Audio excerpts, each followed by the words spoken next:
केल्यानंतर सुद्धा असं उलट काम का केलंय? ठीक आहे, मी एक काम करतो, यांची 7 फरवरीच्या नंतर बैठक घेतो आणि त्या ठिकाणी असं झालं असेल ना, त्या का काम चालू केलं नाही? मग तुम्ही काम चालू केलं नसेल तर काम घेतलं कशासाठी? सापळ्याचा काम टाकाचा ठेकेदार फरा तर म्हणून तुम्हाला लेखी पत्र दिलेलं आहे की ज्या योजना चालू आहे त्याची सप्लायची कामं झाली की तो कॉन्ट्रॅक्टर पळून गेला, गाव आम्हाला विचारतं, हे सगळे अधिकारी कारागृहात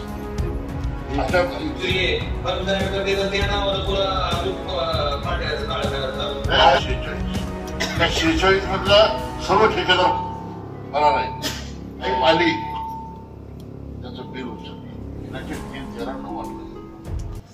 एवढा सिरियस आहे म्हणजे आपल्या जिल्ह्यामध्ये आपला जिल्हा हा दुष्काळग्रस्त जिल्हा, एवढी मोठी योजना आहे आणि एकीकडे आम्ही आमदार म्हणून गेल्यानंतर ना राज्यपाल आपल्या अभिवादनात सांगत होते केंद्र सरकारचा निधी जुने खासदार जिल्ह्यात येत आहे आणि भैयाने ताई हे सोलापूर जिल्ह्यात सगळ्यात म्हणजे शर्मेनं खाली बाग भरावी अशा पद्धतीचे या योजनेचे 3-13 वाटले. आम्ही ग्रामीण भागामध्ये जातोय, टेंडर झालेलं आहे, टाकी बनलेली नाही, कामं पण पूर्ण आहेत. काही ऐका, यात गंभीरता काय आहे? टाकी नाही, योजना काम चालू आहे, पाईप आली त्याचं बिल उचललं, ठेकेदार फरार. ठेकेदार फरार. मी परवा ह्यांना लेखी पत्र दिलं.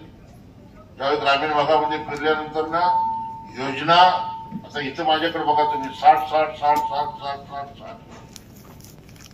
कामे पूर्ण 14 संसद पाडा बघा तरी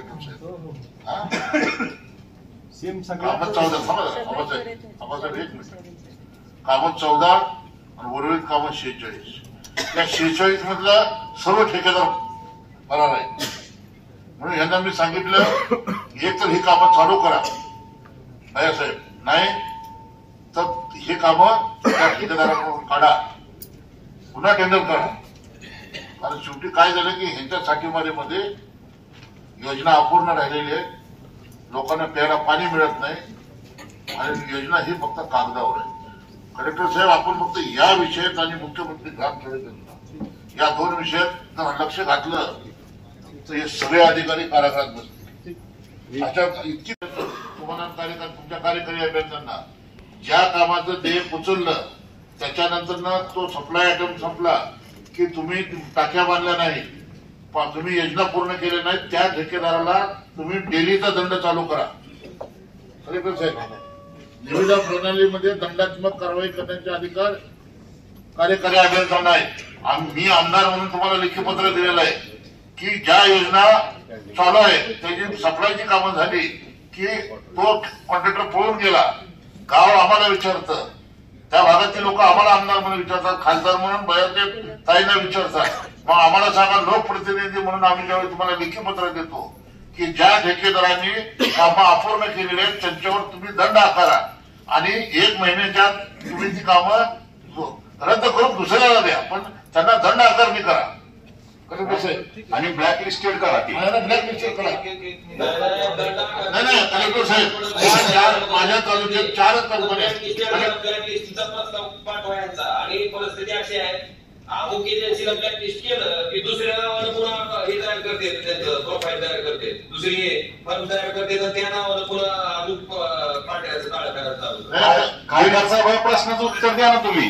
कलेक्टर साहेब, 150 गावात माझ्या मतदारसंघात आमची 5च कंपन्यांना दिली गेलेली आहे. हे अत्यंत गंभीर आहे आणि मी यांना लेखी पत्र देऊन सांगितलं की त्या सर्व कंपन्यांवरती भैयासाहेब वर्ष झालं टेंडर झालेलं आहे. का काम चालू केलं नाही? मग तुम्ही काम चालू केलं नसेल तर काम घेतलं कशासाठी? सापळ्याचा काम टाकाचा ठेकेदार फरा. आणि ही एवढं गंभीर प्रकरण आहे, ग्रामीण भागात फिरताना रोज आम्हाला याला सामोरे जावं लागतंय. आपण पाणी पुरवठा विभागाची जिल्ह्याची पूर्ण बैठक घ्या, त्या बैठकीचा रिव्ह्यू तुम्ही घ्या. तुमच्या समोर तुम्हाला दिशाभूल करणारे हे आकडे मी या पूर्ण बैठकीत सांगतो. आणि बाकी काम तुम्ही करून टाकलंय त्याचे खेळ द्या आणि जिथे काम ना करता तो फरार आहे, बरोबर, कॉन्ट्रॅक्टर तुमचे फरार आहे. त्यानंतर आम्ही त्याप्रमाणे करणार.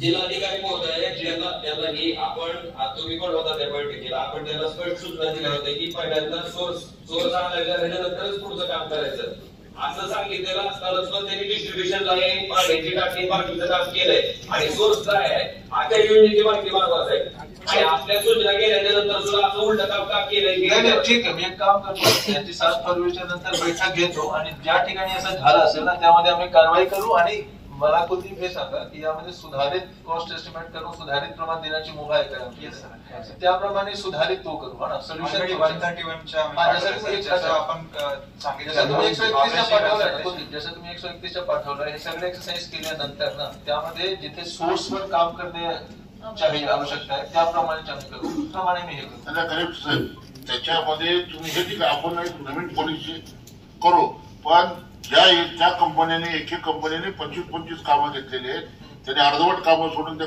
फरार झालेली आहेत, त्यांचे डिपॉझिट 2% सिक्युरिटी आपल्याकडे आहे आणि त्यांची काही बिलं आपल्याकडे आहेत, तर अशा सूचना ह्याच बैठकीत द्या. बरोबर, त्यांचं 1 रुपयाचं डिपॉझिट याच्या पुढे आत्ता काढू नका, जोपर्यंत हा निर्णय होत नाही तोपर्यंत.